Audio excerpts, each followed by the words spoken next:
Si tu es en première spé ou en terminale spé, que tu passes le bac à la fin de l'année, entre-toi quelques minutes avec un exo sur les suites. Je vous propose de lever un petit peu la tête et de regarder cet exercice. Alors ça, c'est vraiment un exo type. Donc, on définit donc la suite UN de la façon suivante. U0 égale 1000 et pour tout entier naturel n, UN plus 1 égale 1,2 UN moins 100.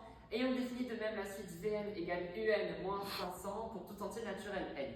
Dans la première question, on nous demande juste de démontrer si la suite Vn est géométrique et on nous demande aussi sa raison. Donc, on a UN plus 1 qui égale 1,2 UN moins 100 et on sait donc que Vn c'est égal à UN moins 500. Et nous, on nous demande de démontrer que c'est une suite géométrique. Vous savez qu'une suite géométrique, c'est sous la forme de Vn plus 1 égale QVn. Donc là, étant donné qu'en plus, la seule expression qu'on a de UN, on nous donne UN sous forme récurrente. Donc, on va exprimer Vn plus 1 et du coup, on aura donc Vn plus 1 qui est égal à UN plus 1 moins 500. Et ça, UN plus 1, on l'a, c'est l'expression qu'on nous donne en haut. Donc, c'est parti. Vn plus 1, c'est donc égal à 1,2 UN moins 100. Et on n'oublie pas le moins 500 parce qu'en général, ça crée des erreurs. Et donc, on réduit cette expression, donc c'est égal à 1,2 UN moins 600. On doit exprimer Vn plus 1 en fonction de Vn et de Q. Vn, c'est UN moins 500. Donc, en fait, on voit qu'on va pouvoir factoriser par 1,2 pour obtenir, 1,2 fois Vn pour obtenir Vn plus 1. Donc, du coup, on réécrit Vn, donc Vn, c'est UN moins 500. Et donc là, la petite technique, c'est de voir en fait combien on a de UN par rapport à là. On voit qu'on a 1,2 fois plus. Du coup, on factorise par 1,2. On peut vérifier que 1,2 fois moins 500, ça fait bien moins 600. Spoiler, oui.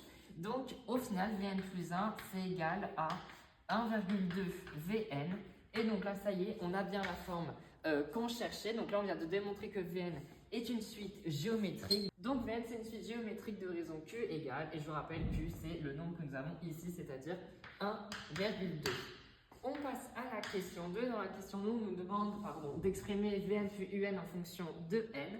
Donc c'est parti, on vient de démontrer que Vn c'était une suite géométrique. Donc on sait que l'expression de Vn, ça va être quelque chose sous la forme de Vn égale V0 fois Q puissance n. Si vous n'avez pas compris comment fonctionnaient les suites géométriques, arithmétiques ou de manière générale les suites, n'hésitez pas à aller voir un TikTok qu'on a fait précédemment. Donc il ne nous manque plus qu'à calculer V0. V0 c'est parti, c'est donc égal à U0 moins 500.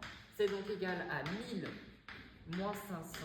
Et donc, c'est finalement égal à 500. Donc, on peut exprimer Vn de manière explicite. Donc, V0, c'est 500. Q, c'est 1,2. Et on n'oublie pas de mettre à la puissance n. Mais ce n'est pas fini. On nous demande après d'exprimer Un en fonction de n. Donc, on repart de l'expression qu'on nous donne au début. Donc, ça veut dire Vn égale Un moins 500. Et donc là, il nous suffit juste d'isoler Vn, donc on ajoute juste 500 de part et d'autre, ce qui nous donne donc Un, c'est égal à Vn plus 500. Et Vn, maintenant, on sait sous quelle forme il est, c'est 500 fois 1,2 n, enfin puissance n, donc Un, c'est finalement égal à 500 fois 1,2 puissance n. Donc Un, c'est égal à 500 fois 1,2 puissance n, donc écrivez n, et on n'oublie pas d'ajouter le 500 parce que souvent on a tendance à l'oublier. Bon, là, on peut voir qu'on pourrait factoriser par 500, mais là, dans le cadre de cet exercice, ce n'est pas nécessaire. Et donc, voilà, on a fini la question 2. Bon, la question 2, la difficulté, en fait, c'est vraiment de jongler entre les écritures, entre Vn, Un, Vn plus 1, Un plus 1. Mais en fait, les exercices de ce type, c'est toujours comme ça. Déterminer la limite de la suite Un, c'est ce qu'on nous demande donc dans la question 3. Donc, je rappelle, Un, ça y est, on a son expression, c'est donc 500 fois 1,2 puissance n plus 500. Donc on voit le plus compliqué là à dire la limite c'est 1,2 puissance n, mais on sait grâce à votre cours que lorsque on a quelque chose puissance n et que ce quelque chose est au-dessus de 1, alors sa limite tend vers plus l'infini. Donc on écrit lim de 1,2 puissance n quand n tend vers plus l'infini, c'est égal à plus l'infini. Et on n'oublie pas de justifier que la raison, c'est-à-dire 1,2, donc Q, qui est égal à 1,2, c'est supérieur à 1.